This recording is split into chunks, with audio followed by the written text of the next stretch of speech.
Hi guys, Miguel Mafa C++ from zero ra walitti deebinee jira. Arra variabiliin maal akka ta'e waliin ilaalaa jechuudha. Variable jechuun koodingii yookaan computer programming keessatti fakkeenyaaf C++ language keessatti variable jechuun iddoo daataa tokko ittiin kuufannu, iddoo daataa maqaa kennee fi maqaa tokkoon daataa keenya ittiin kuufannu jechuudha. Fakkeenyaaf practically koodii barreessinee variable kan ilaallu ta'a jechuudha. Jalqaba kutaa viidiyoo duraa keessatti maal C++ fi what's programming hajuu ilaalee jirra.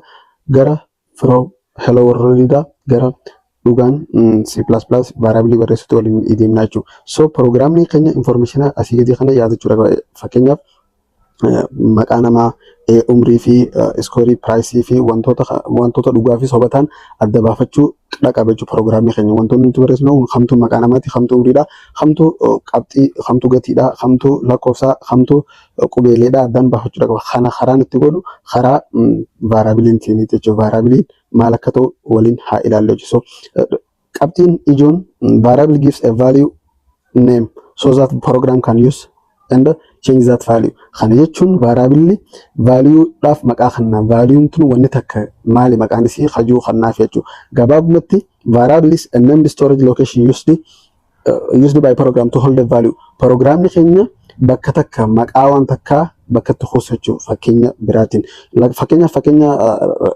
Fakkeenya isii faqannu amma sanduuqa tokkoof maqaa ni baaftaaf. Sanduuqa lakkoofsaa yookiin sanduuqni lakkoofsaa wanni jiru akka variability jechuudha. Sanduuqa lakkoofsaa kana keessa wanni galu maali? Lakkoofsa qofaatu gala jechuudha. Sanduuqa maqaa yoo jetteen sanduuqa maqaa kana keessa wanni galu maqaa namaa qofaa gala. Sanduuqa qubeelee jetteen maqaa wanni sanduuqa qubeelee kana keessa galu maali jechuudha? Qubeelee dhaatuchi keessa gala jechuudha. So gidee koodii goonu kan waliin ilaallu jechuudha. Amma fakkeenya kanarra hayyoonii fi waliin ilaalle example kanarratti int age jechuudha. Hangi jiru kun intiin gosa data typeiti. Age jechuun jiru kun immoo variable keenya. Variable jechuun jennu kun kana amma quxirii 20 kana kuusuudhaaf eessa keessa kuufna? Variable age jaamtu keessa kuufna jechuudha. Variable naming as amma wanna barreeffa example kana keessatti programma kana keessatti variable naming age dha. Variable value nammoo 20 jechuudha. Data type int dha jechuudha. So amma asirratti akkuma agartan int jechuu jaamu int is data type. Intiin data type gosa data type ti. Data type dha jedhamu viidiyoo biraa keessatti fi asirratti kan fakkeenya waliin ilaallu ta'a jechuudha. So an amma isin galutti viidiyoo saffisan of hin jiruuf practical angize ilaallu isiniif ni garraa jechuudha. So as keessatti intiin gosa data type ti. Agein maqaa variability diidammoo value yookaan gatii achi keessa kuufnee jirudha jechuudha. Fakkeenya biraatiin amma inti sanduuqa inti sanduuqa lakkoofsaan godhe sanduuqni lakkoofsaa jechuu sun variable name dha jechuudha.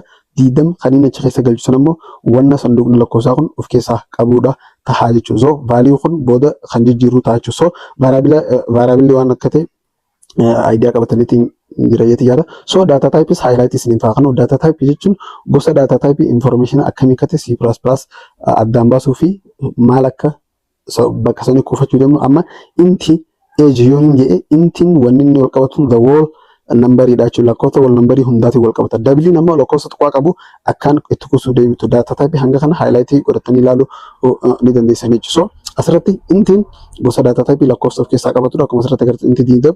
Dabiliin ammoo quxirii lakkoofsa deesimaaliif irraa qabudha. Flootiinis akkasuma kaar yookaan kaaraaktarri qubeelee dhuunfaa qubeelee takka takka qubeeleedhaan kan wanta godhe stringiin maqaadha jechuudha. Buuliin ammoo wanta dhugaa fi sobatee adda baasuu qofa. So gosoota data typeetis akka idea irraa qabatan abdiin qaba. So declaration jechuun maachi variable declaration jechuun variable keenya erga kiree goonee value osoo hin kennineef osoo waa takka keessatti hin kuufanne itti dhiisu jechuudha. So koodiidhaan takka takkatti waliin deebinee haa ilaallu. So amma kun compiler baneetiin jira.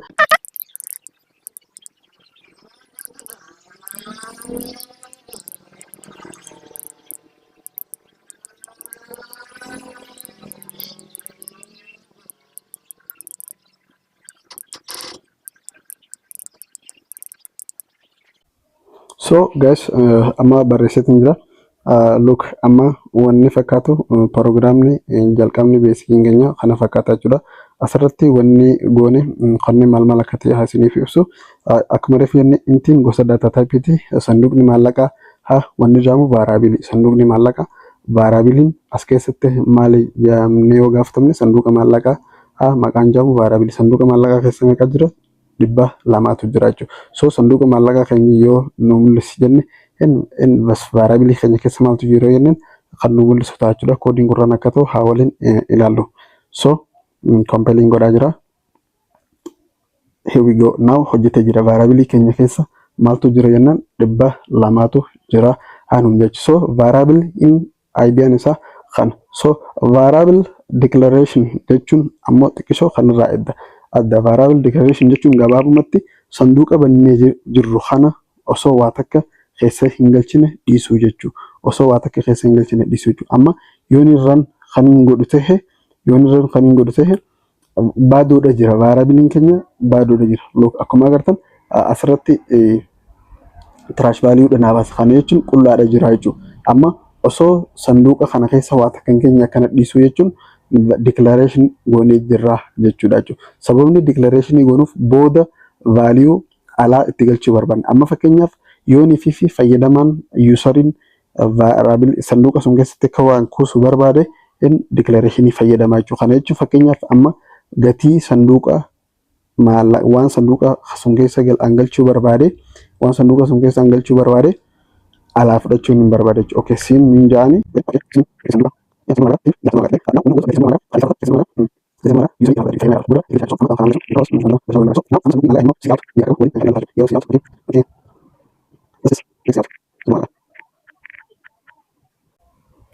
now run ni jennan.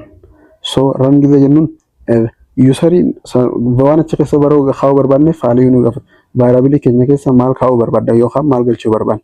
Fakkeenyaaf okay diidam haajooni 200 haajooni diidam jiran jen deebisee akka achi keessa diidam jiru nutti mul'isa jechuudha. So variable declaration jechuun kan. So variable declaration kana assignment jechuun jalqaba value barbaanne kennuudhaaf akka reefu sunii fi value barbaanne san jijjiiruuti jechuudha. So kan assignment maal akka fakkaatu haa barreessinee waliin ilaallu.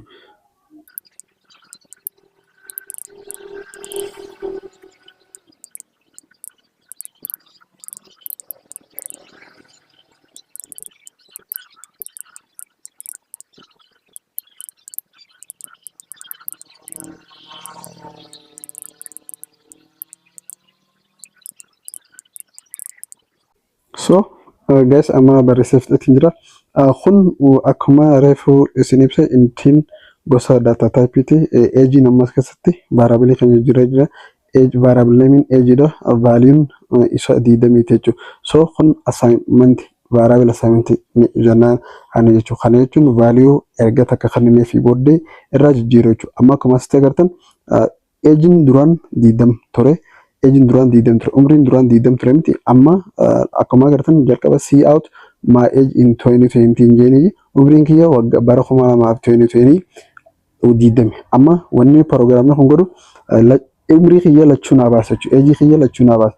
Age kan 2020 fi kan 2026 ti. So osoon amma akkuma agartan reefu variable isa ture sun value biraatiin kanneef jechuudha. Duraan 20 ture amma asitti 25 hin kanneef jechuudha. So variable assignment jechuun kana. So waliin rangoone haa ilaallu akka hojjetu. Here you go. Age keenya tokko 2020 tokko 2026 jechuudha. So variable assignment jechuun kana kun basic dhaan isin gargaara jechuudha. So hayyoon keenya waliin computer C++ computer programming waliin deeruurra haa barachuudha jechuudha. So I hope you get the idea. So yeroo irra deemne initialization give the first value and var akkuma reefu jenne kanneen fakkaata jechuudha. So declaration